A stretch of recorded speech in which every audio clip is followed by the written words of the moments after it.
ಯಾಕಪ್ಪ ಅಂತಂದ್ರೆ ಆ ಹೂಗಳು ನಮ್ಮ ಪ್ರಕೃತಿನ ಸೌಂದರ್ಯವಾಗಿ ಕೊಡ್ತಾ ಇರ್ತವೆ.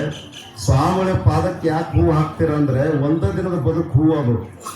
ಬಸವಣ್ಣವರಂತಲ್ಲ, ಲೇಸರಿಸಿಕೊಂಡು 5, 4, 3, 2 ಕೂಡಲ ಸಂಗನ ಶರಣರ ವಚನದಲ್ಲಿ ಲೇಸರಿಸಿಕೊಂಡು ಒಂದಿನಲ್ಲಿ ಬದುಕಿದರೆ ಸಾಕು, ಬದುಕು ಸಾರ್ಥಕ ಆಗಬೇಕಾದ್ರೆ ಇವೆಲ್ಲ ಮಾಡುವಂತ ಕೆಲಸ ಇದಾಗಿದೆ ಅನ್ನೋ ಮಾತನ್ನು ಹೇಳಿ, ವಿಶೇಷವಾಗಿ ಇವತ್ತು ಪಾದಯಾತ್ರೆ ಒಳಗೆ ಸ್ವಚ್ಛ ಭಾರತ ಹಿಂದೆ ಬೋರ್ಡ್ ಹಿಡ್ಕೊಂಡ್ಬಂದ್ರೆ ಎಲ್ಲಿದ್ರು ನಾವು ಸ್ವಚ್ಛ ಭಾರತ ನೋಡಿ, ಮನೆ ಮುಂದ ರಂಗೋಲಿ ಹಾಕಿ ಆ ಕಸವನ್ನ ಹೋಗಿ ನಮ್ಮೆಲ್ಲ ನಗರ ಸೇರಿದವರು ನಿಮ್ಮ ಮನೆ ಬಾಗಿಲಿಗೆ ಗಾಡಿ ತರ್ತಾರ. ಅವನ್ನ ಅಲ್ಲಿ ಇಲ್ಲಿ ಚೆಲುವಾಗ ಹೊಸ್ತಿಲೊಳಗೆ ಹುಲ್ಲುಟ್ಟಿ ಮನೆ ಒಳಗೆ ರಜೆ ತುಂಬಿ ಮನೆ ಒಳಗೆ ಮನೆ ನಿರ್ಧಾರವಿಲ್ಲ. ಬಸವಣ್ಣರ ವಚನ ಅಂತಾರಲ್ಲ, ಮನೆ ಸ್ವಚ್ಛ ಐತಂದ್ರೆ ಮನೆ ಮುಂದೆ ರಂಗೋಲಿ ಹಾಕಿರ್ಬೇಕಂತ.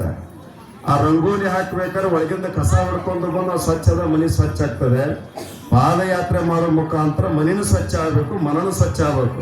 ಎರಡು ಸ್ವಚ್ಛ ಮಾಡೋ ಉದ್ದೇಶನೇ ಪಾದಯಾತ್ರೆ ಮೂಲ ಉದ್ದೇಶ ಅನ್ನೋ ಮಾತನ್ನು ಹೇಳಿ